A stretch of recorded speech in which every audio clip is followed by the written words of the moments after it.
Thank you, California, for being home to one of the most inclusive, celebratory states in the country.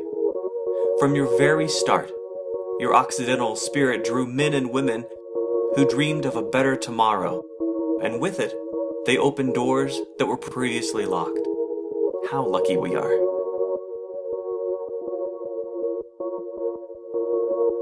Thank you, New York, for June 24th, 2011, when you finally signed the same-sex marriage bill into law.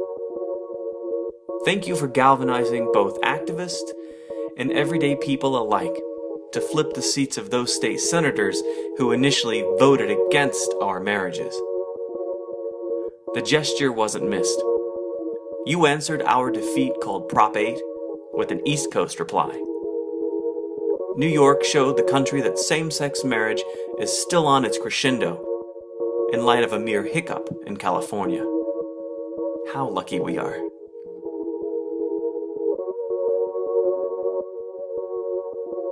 Thank you, transgender brothers and sisters, for showing the world our common humanity that persists beyond gender. You have the courage to truly be yourselves and help our shared community find that courage within our own selves. You have always been with us. Thank you, Sylvia Rivera, for throwing one of the first punches at the Stonewall Inn and reminding the gay movement that it wasn't just white gay men who were pushing for their rights. Stonewall started at the hands and heels of trans women and drag queens. How lucky we are. Thank you, Harvey Milk, for quitting your finance job, moving to the West Coast, and raising your voice at a time when many voices were just whispers. Thank you for showing the rest of us how to be proud of who we are, inside and outside of San Francisco. How lucky we are.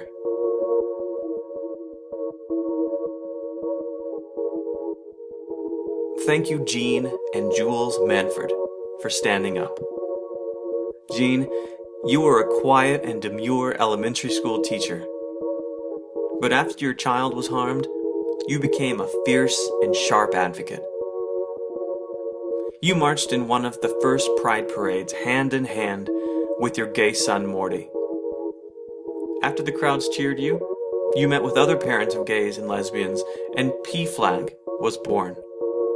And today, more than 350 chapters thrive. You showed America how to build a bridge between the straight and LGBT communities. Movements succeed when the people join the side of the oppressed. How lucky we are. Thank you, Edie Windsor, for the 1965 evening in the Hamptons when you asked if Thea Spire's dance card had been filled. Thank you, Thea, for saying, "It is now." Thank you, Edie, for the courage and resolution to sue the United States and challenge a hurtful and animus-filled, outdated law that says Thea was not your wife. Thank you, Edie, for walking up the steps of the Supreme Court among the crowds and the cameras and proclaiming that Thea's spirit was watching overhead. How lucky we are.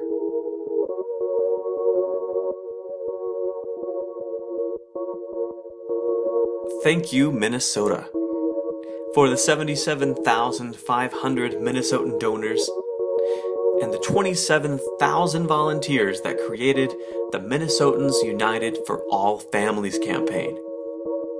Thank you for creating the first ballot campaign in America, where citizens successfully rejected a marriage discrimination amendment to your state's constitution. Thanks to all of your hard work and organizing, less than 1 year later after this victory, your state legislature would finally pass its own same-sex marriage bill. Congratulations. How lucky we are. Thank you, voters of Washington State, Maine, and Maryland, for your votes on November 6, 2012, in support of your families, your friends, and your neighbors. You will all be attending many happy weddings. How lucky we are. Thank you, yesterday, for slowly but surely building a world where our hearts and our minds began to open, and the gust of humanity landed inside. Each victory, whether decades or weeks ago, allows the next incremental step to find its footing. Each pioneer becomes mainstream. Each victory becomes commonplace. Thank you, tomorrow.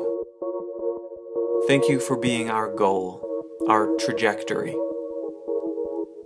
Today, we can imagine our victory in every court, in every ballot box, in every heart and mind. You are why we remember, why we hope, and why we continue to become pioneers and dreamers. How lucky we are. We are so grateful.